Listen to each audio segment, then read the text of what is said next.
O ano ka ngayon, Senator Ping Lacson? Nako, kinumpronta na ni Senador Marcoleta dyan sa Senado. Eto, panoorin po natin ang video kung ano yung mga pinagagawa ni Senator Ping Lacson. Nako po, gawain ba ito ng isang senador? Eto, panoorin natin ang video.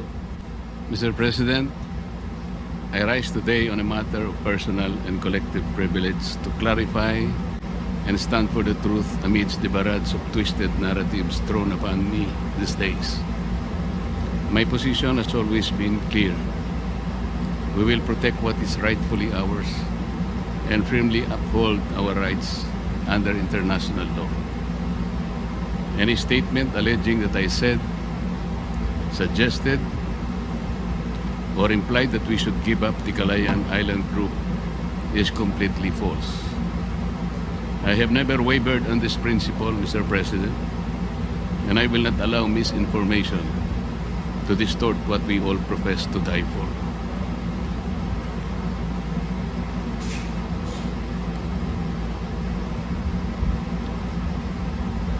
Cheap fakes.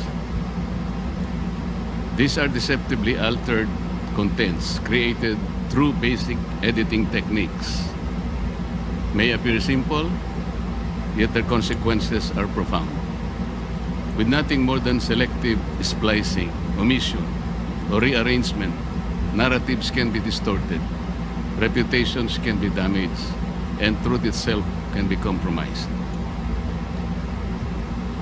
It is within this context that I seek to clarify the record and confront the dangers posed by deliberate misrepresentation. Mr. President, being one of the neophyte senators in this august chamber, I brought not only my passion to serve our countrymen, but also my hard-earned integrity as a public servant. I know for a fact that government officials should not be onion skin. At tunay naman pong isinabuhay ko ng maging matibay ang loob ko. Dahil sa ilang dekada ko nang nasa serbisyo, talaga naman pong samut-saring batikos at pangungutya na rin ang aking natanggap. Mr. President, criticisms per se are understandable, but intentional distortion of statements is clearly unacceptable. On 4 February 2026, the Commission on Appointments held a hearing for the confirmation of the ad interim appointments of the members of the Armed Forces of the Philippines.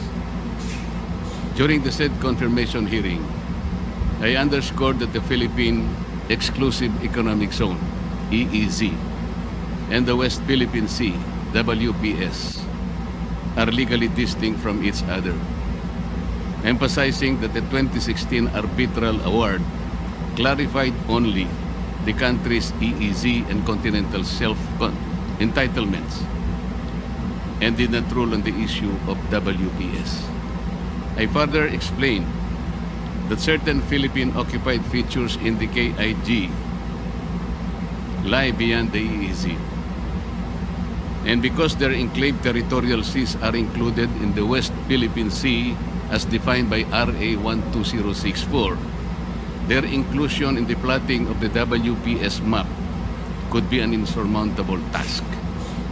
Within this context, I gave a hypothetical way out about giving up the KIG, which was only meant to illustrate the legal obstacles and physical difficulty of delineating the West Philippine Sea that will encompass waters of the KIG in the high seas, highlighting the dilemma rather than advocating abandonment.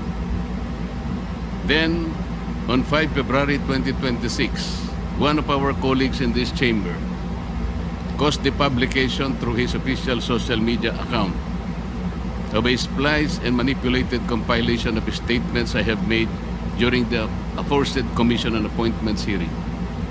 The said post presented a video compilation at sabay-sabay po nating panoorin ito. Kapatayan natin dito for something that is not even within our EEZ.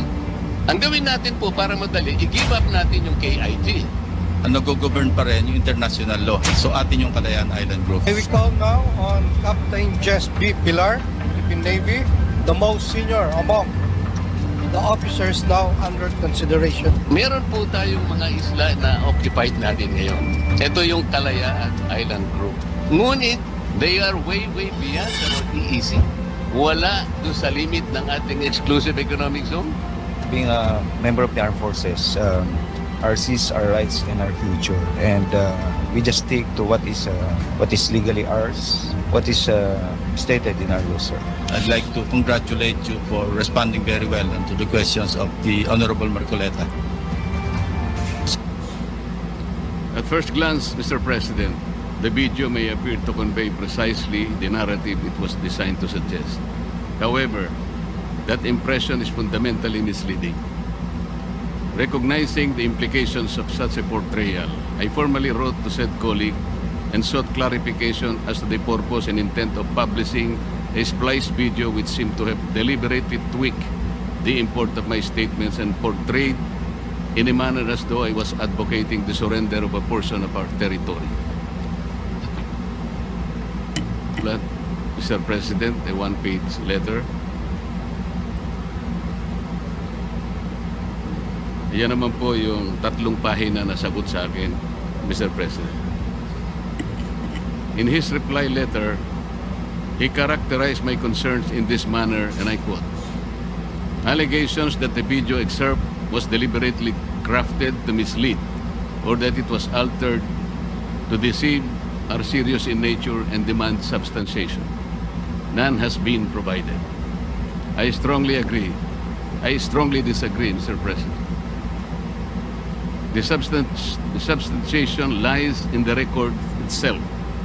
The official transcript and the unedited proceedings plainly demonstrate how my statements were taken out of context and presented in a manner that materially altered their meaning.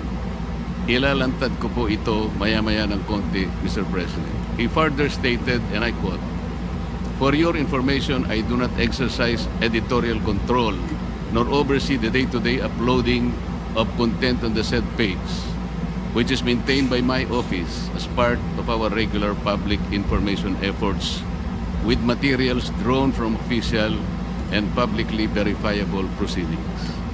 Again, I strongly disagree, Mr. President.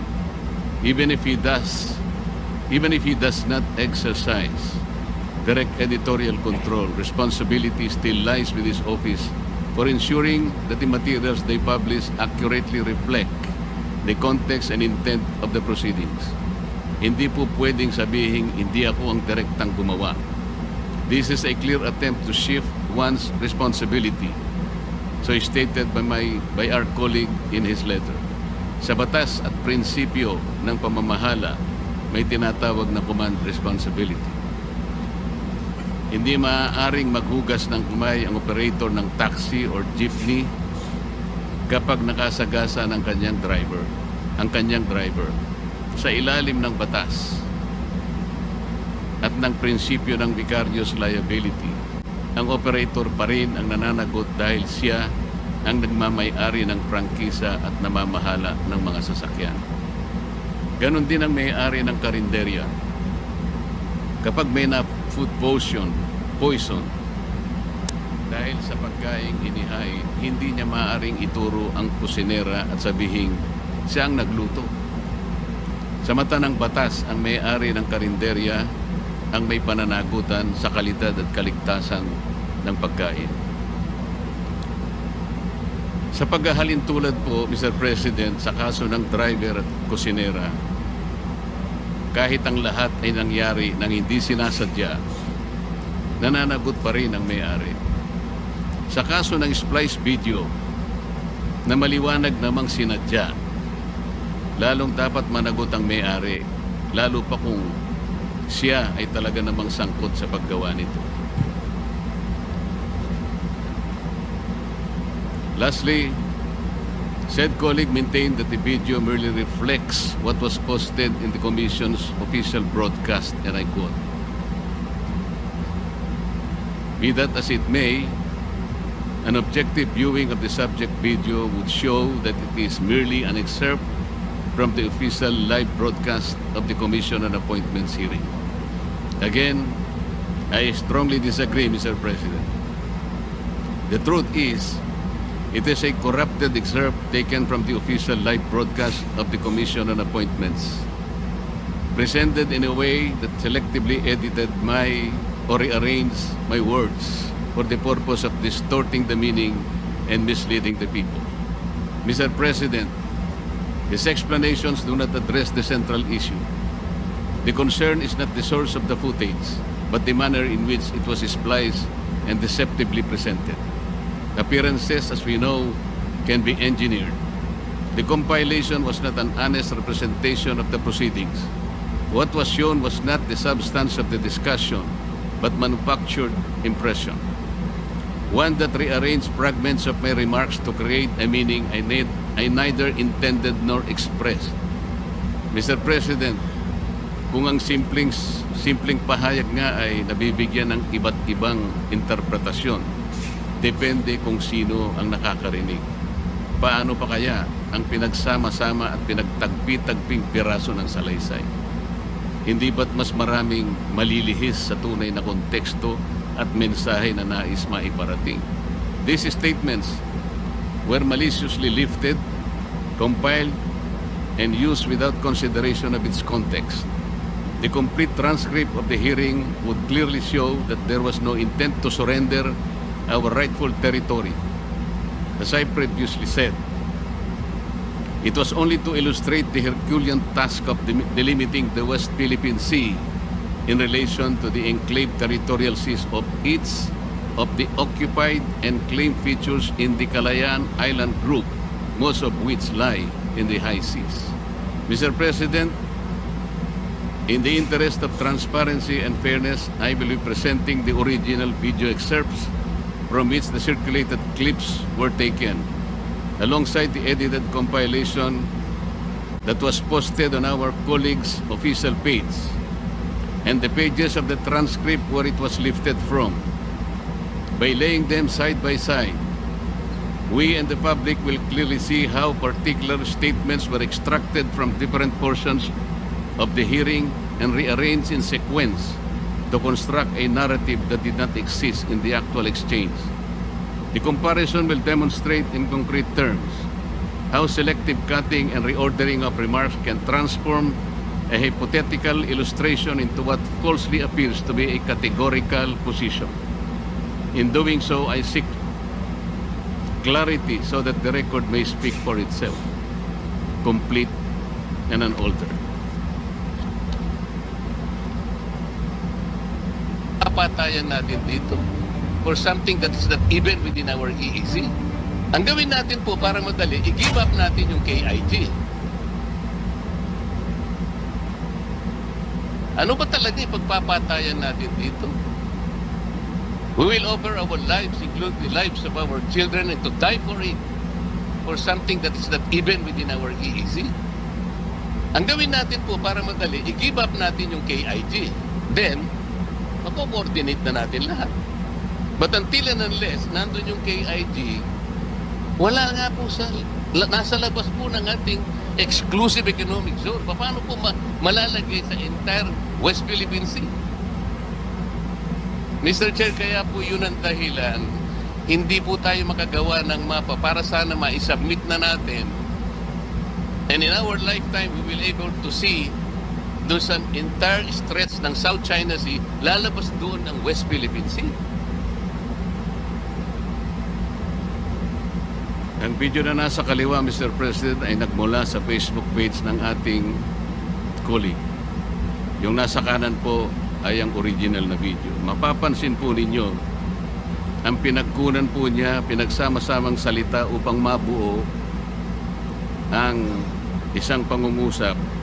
Katulad po ang nakalagay sa yan pong nakikita ninyo, yung kulay pink po sa baba, nakalagay, Senator Marcoleta, ano ba talaga ang pinagpapatayan natin dito for something that is not even within our EEZ? Ang gawin po natin para madali, i-give up natin yung KIG. Tingnan po ninyo yung mga mga phrases, mga parirala, mga salita na nakukulayan ng yellow. Doon po niya kinuha lahat yun at pinagdugtong-dugtong.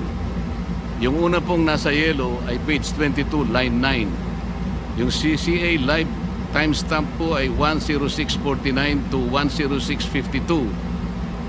Yung pangalawa pong nasa yellow at yung pangatlo page 22 lines 10 to 12.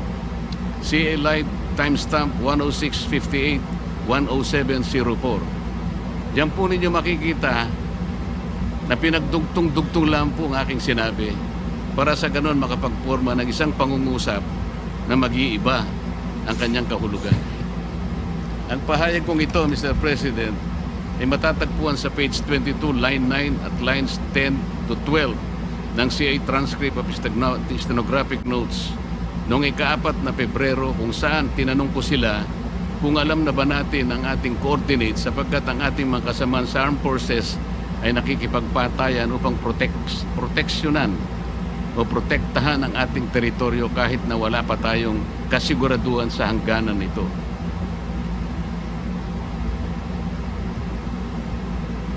Ang nag-govern pa rin yung international law. So atin yung Kalayaan Island Group.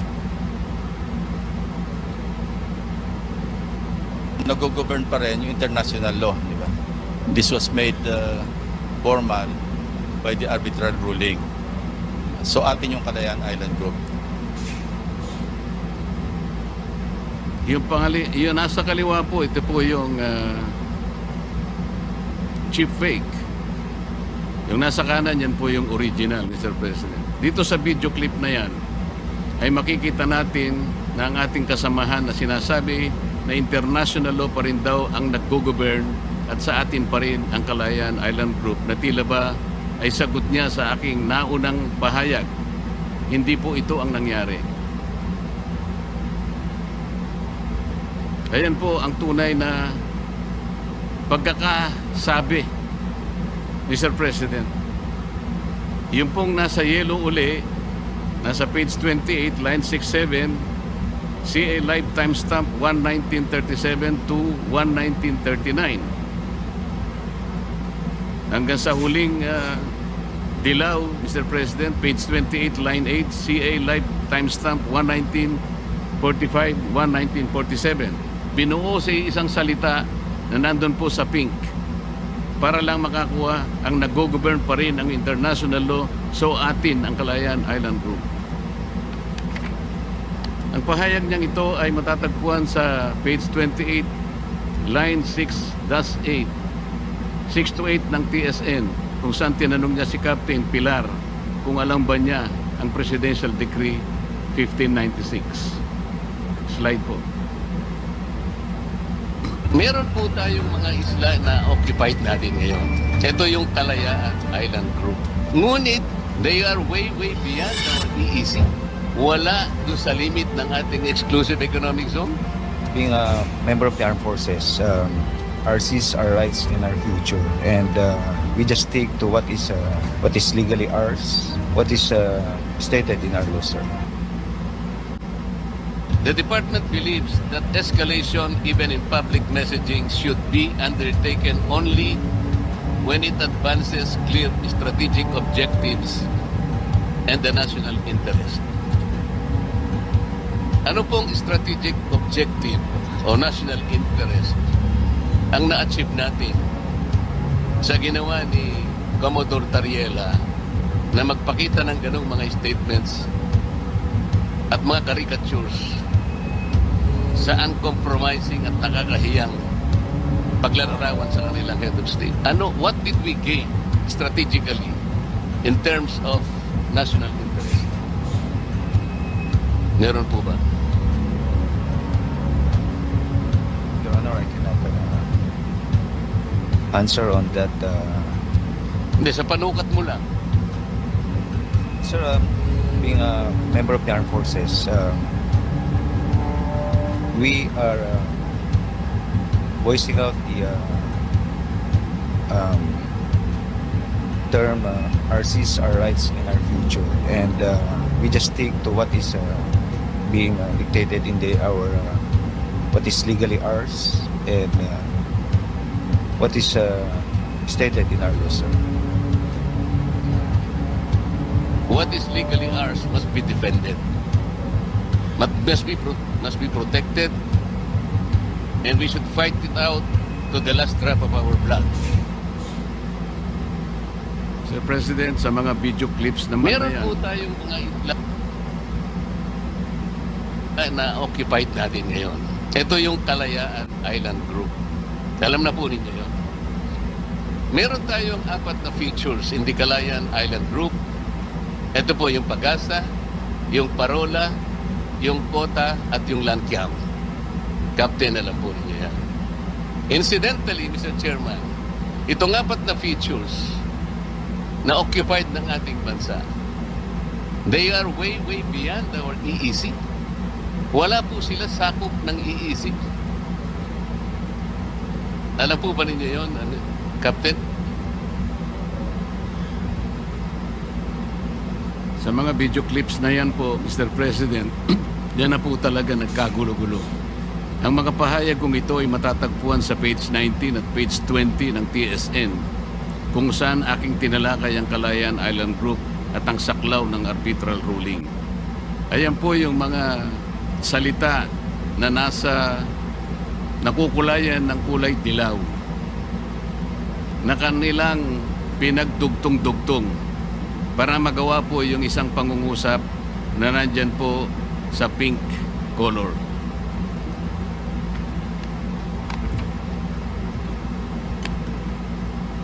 Ayan po, yung page 19, line 58. Nandyan na naman po yung 3 nakakulay na mga pahayag ko at pagkatapos pinagdugtong-dugtong uli para makakuha ng isang salita na nakukulayan sa kulay rosas. Makikita natin kung paano po nila pinaghalo-halo ang mga pahayag, Mr. President.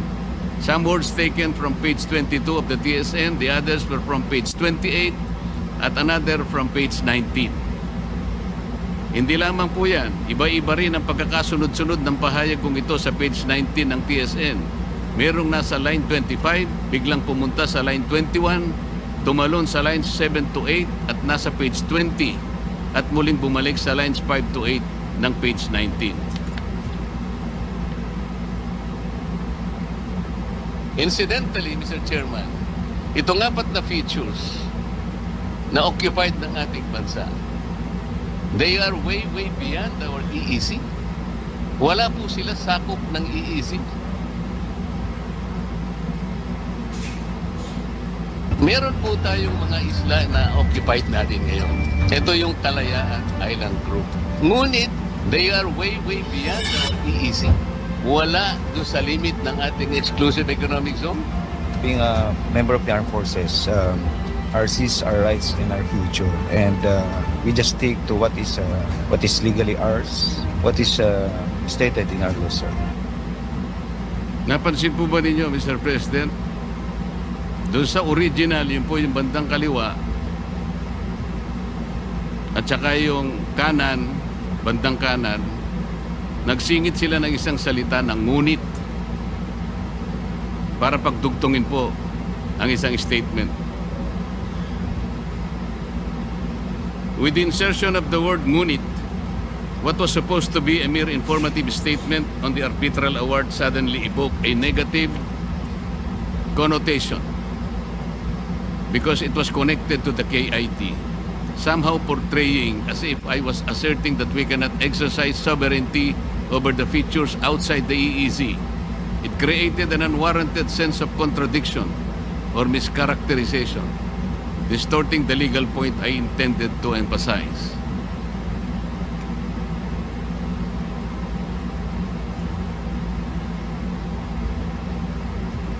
Ayan po ang order of events, Mr. President.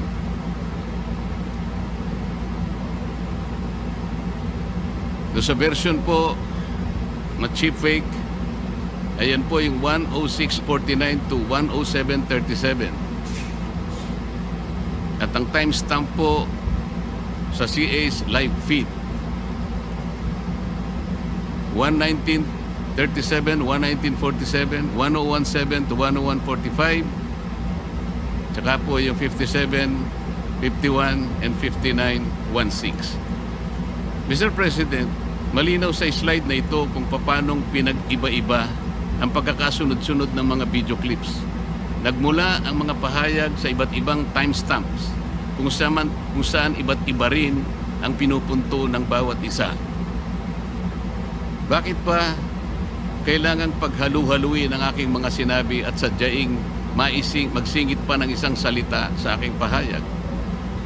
Sa mismong pagmamaniobra na ito, malinaw na may layuning baluktutin ang simpleng kahulugan ng aking sinabi.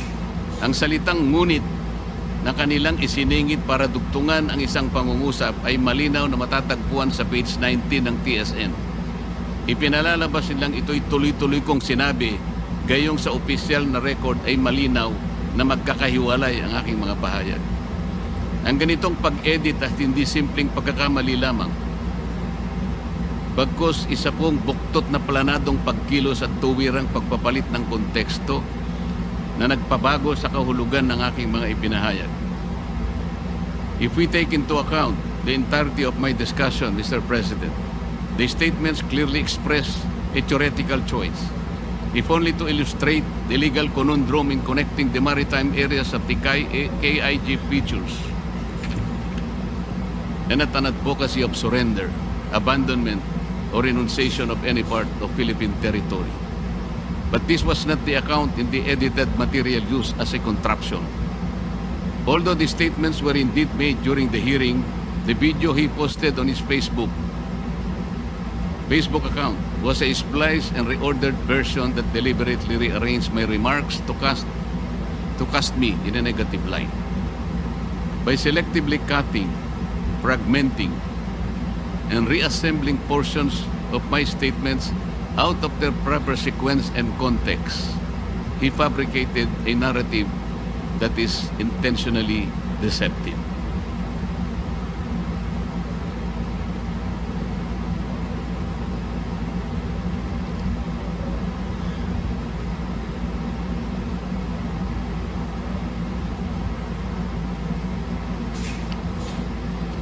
Sa mga slides na nakikita po natin, Mr. President, makikita rin natin kung paano umalingaw-ngaw ang epekto ng nasabing splice video sa iba't ibang TV networks, pahayagan sa social media at sa mga kilalang personalidad sa politika.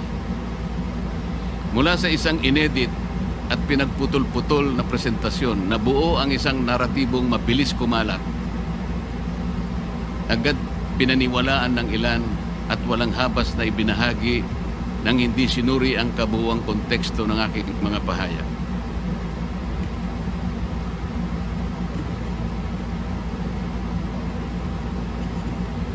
At noong 16 ng Pebrero 2026, kagaya po ng nakikita po nyo, muling naglathala ang nasabing colleague sa kanyang official website at sa kanyang Twitter account tungkol sa aking plano na pagsasampa ng ethics complaint na tila ba may pangungutya pa nang sabihin niyang hindi raw siya marunong mag-splice ng video at kung maaari ay turuan pa siya. Ayan po ang nilagay niya. Ang ganitong pahayag na wari pagbibiro ay isa lamang paraan ng pag-iwas, ngunit halata naman na ang paratang ay hindi naitanggi. Ginoong Pangulo, kahit pa marunong akong mag-splice o mag-edit, kailanman ay hindi ko ituturo kung ito ay gagamitin sa kamalian na magdudulot ng kalituhan o kapahamakan sa aking kapwa. Ang sabi nga niya, ang tama ay ipaglaban, ang mali ay labanan. From his own words, his own slogan, his own political battle cry. Let us walk the talk, Mr. President. He did not stop at posting the splice and misleading video. He continued to publish and disseminate statements on the same issue, repeatedly insinuating that I intended to surrender a portion of the country's territory, portraying me as a villain and himself the hero. Ang kulit. In his interview with DCBB 594, February 5, 2026, posted on his official YouTube account, he once again talked about the same topic. Ito po ang sinabi niya. Najděte si ideální hotel v aplikaci booking.com. Vybírejte ze stovek filtrů a využijte snadné možnosti. Nang narinig ko, sabi ni Senator Marcoleta, na ipamigay na lang natin, hindi ako nakapigil. Doon, kailangang liwanagin natin kasi atin yan. At may basihan kung bakit atin yan. Sabi niya, sa labas ng EEC, di ko matanggap yan kasi nandoon na may mga Pilipino sa Pag-asa Island.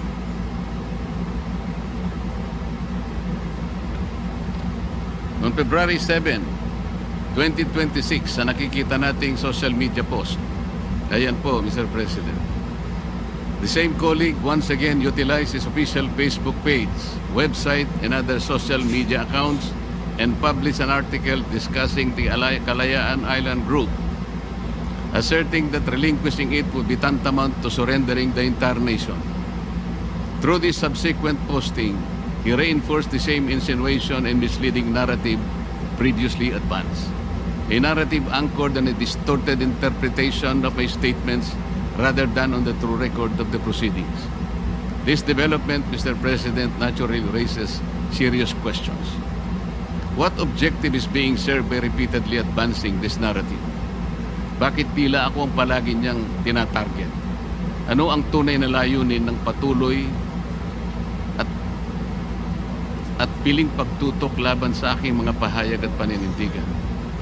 Ano bang dahilan at kinakailangan niyang baluktutin ang aking mga pahayag at ipilit ang isang salaysay na malinaw na taliwas sa aking tunay na paninindigan? Mr. President, truth cannot be distorted by editing, nor can integrity be blemished by manipulation. Every issue needing public discourse should start and end in floor debates in this chamber, not in the cover and comfort of partisan media. When statements are deliberately stripped of context and repackaged to mislead the public, the injury is not merely personal, it is institutional. It corrodes trust, distorts democratic debate, and undermines the very standards of fairness this chamber is duty-bound to uphold. I therefore place on record this demand for clarification, firm in the conviction that reasoned discussion must prevail over misrepresentation. Oh, ano ka ngayon, Ping Lacson? Tameme ka dyan. Hindi ba pwedeng magtrabaho na lang kayo ng tama dyan? Kahit walang maleta. Teka, si Ping Lacson na isama ba doon sa sinasabing nadeliveran ng maleta? Hindi ko po kasi memorize kung sino-sino yung mga senador na nakapangalan doon na mayroon daw na maleta, maletang pera. O ayon dito sa mga nag-comment, sabi ni Sprinter, dyan magaling si Pinky Lacson. Pinky na naman yung mga komento nila. Pahiya tuloy. Ay, pahiya tuloy. Tahimik si Ping Lacson dyan. Ano kasi mga pinagagawa nyo? Sabi ni Rena, sumusobra na talaga to si Ping Lacson. Di ka bagay tawaging senator. Naku, senator natin yan. Sorry pero yan ang totoo. Bakit ka ganyan, Ping? Kung gusto sumikat, magtrabaho ka ng may pagmamahal. Pabida-bida ka, wala ka namang alam, magaling sa investigasyon yan. Sa totoo lang, idol ko yan si Senator Ping Lacson noon sa pagdating sa pag-iimbestiga, lalo sa korupsyon. Eh ngayon, hindi na. Nagbago na siya. Ewan ko lang kung bakit nagkagaganyan na yan. Nakakahiya ka bilang senador. O ayon po yan kay Rina. Eh dito po, sa nangyayari ngayon sa Senado, itong si Ping Lacson ay mukhang, baka nag-isip-isip na rin to. Nakaraan lang, may inireklamo na rin yung Blue Ribbon. Abay, kung talagang malinis tong mga senador na to, kasama niya si Tuta, kung talagang hindi sila kurap, yung maletang pera, ay dapat imbestigahan nila. Hindi yung kung ano-ano yung ginagawa nila. O ayan, ngayon, nakumpronta ni Senator Marcoleta, isang magaling na abogado, magaling na senador, at hindi nagpapasindak. Kaya hindi natin masisisi ang taong bayan na itandem siya kay VP Sara. Ganito lang, thank you. Bye-bye.